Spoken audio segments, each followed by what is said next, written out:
हिमालय की ऊंचाइयों में जहां बर्फ से ढकी चोटियां आसमान को छूती हैं, वहां एक ऐसी दुनिया है जो अपनी अद्भुत खूबसूरती और गहरे रहस्यों से भरी है।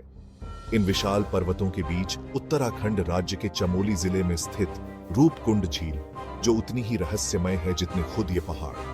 यह एक हिम झील है जो अपने किनारे पर पाए गए 500 से अधिक मानव कंकालों के कारण प्रसिद्ध है। यह एक ऐसी जगह है जो आज भी रहस्य का केंद्र बनी हुई है।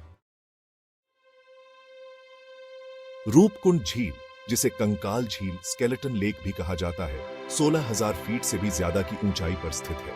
चट्टानी ग्लेशियर और बर्फ से ढकी चोटियों से घिरी यह झील अद्भुत सुंदरता का नजारा पेश करती है। साल के ज्यादातर समय तक यह झील बर्फ से जमी रहती है, तब इसकी सतह बहुत खूबसूरत और आसमानी होती है। लेकिन जब गर्मियों में सूरज की गर्मी बर्फ को पिघला देती है, तब एक भयानक नजारा सामने आता है। इस झील में सैकड़ों इंसानी कंकाल हैं, जिनमें से कुछ 1000 साल से भी ज्यादा पुराने हैं। झील के किनारे और उसके उथले पानी के नीचे बिखरे पड़े हैं। इस भयानक खोज ने रूपकुंड झील को दशकों से लोगों के लिए कौतूहल और अटकलों का विषय बना दिया है। फिर भी अपने उजाड़ रूप के बावजूद रूपकुंड झील में एक अजीब सी खींच है। यह एक ऐसी जगह है जहां अतीत वर्तमान से टकराता है, जहां इतिहास के रहस्य सुलझने की प्रतीक्षा कर रहे हैं। रूपकुंड झील के कंकालों की कहानी 1942 में शुरू होती है। उस इलाके में गश्त कर रहे एक ब्रिटिश फॉरेस्ट गार्ड को अचानक यह झील और इसका भयानक रहस्य दिखाई दिया। झील के किनारे बिखरे सैकड़ों इंसानी कंकालों को देखकर पूरे इलाके में दहशत फैल गई। शुरुआती रिपोर्टों में एक प्राचीन युद्ध, सामूहिक आत्महत्या या किसी अभिशाप की बात कही गई थी। कंकालों की संख्या, जिनका अनुमान 600 से 800 व्यक्तियों के बीच लगाया गया था, चौंका देने वाली थी। ठंडी शुष्क हवा में हड्डियां अच्छी तरह से संरक्षित थीं। कुछ में अभी भी कपड़े और निजी सामान के अवशेष थे।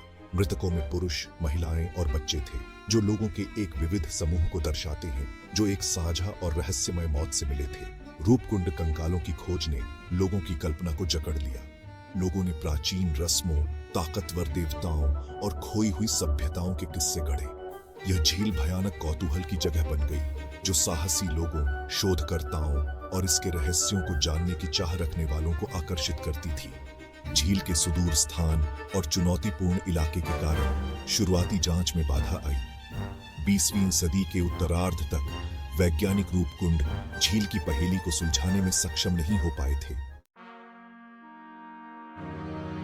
रूपकुंड झील में कंकालों की खोज ने अटकलों और सिद्धांतों की झड़ी लगा दी। कुछ का मानना था कि ये कंकाल एक राजा और उनके नौकर चाकरों के हैं, जो सदियों पहले पास के एक मंदिर की तीर्थयात्रा पर जाते समय बर्फीले तूफान में मारे गए थे।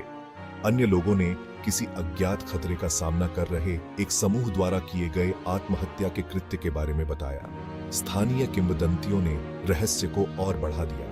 एक कहानी में एक देवी के बारे में बताया गया है, जो अपनी पवित्र झील को अपवित्र करने से नाराज होकर बड़े पैमाने पर ओलावृष्टि करते हुए उन सभी को मार डाला जिन्होंने उनके क्षेत्र में प्रवेश करने की हिम्मत की थी। एक और कहानी में दावा किया गया है कि ये कंकाल एक कश्मीरी सेनापति की सेना के हैं, जो तिब्बत पर आक्रमण करने की कोशिश करते हुए मारा गया था। जैसे जैसे वैज्ञानिकों ने कंकालों का अध्ययन करना शुरू किया, उन्हें ऐसे सबूत मिले जो कुछ अधिक काल्पनिक सिद्धांतों को चुनौती देते थे। कार्बन डेटिंग से पता चला कि कंकाल 9वीं शताब्दी ईस्वी के थे, जिससे कुछ शुरुआती अटकलें खारिज हो गई।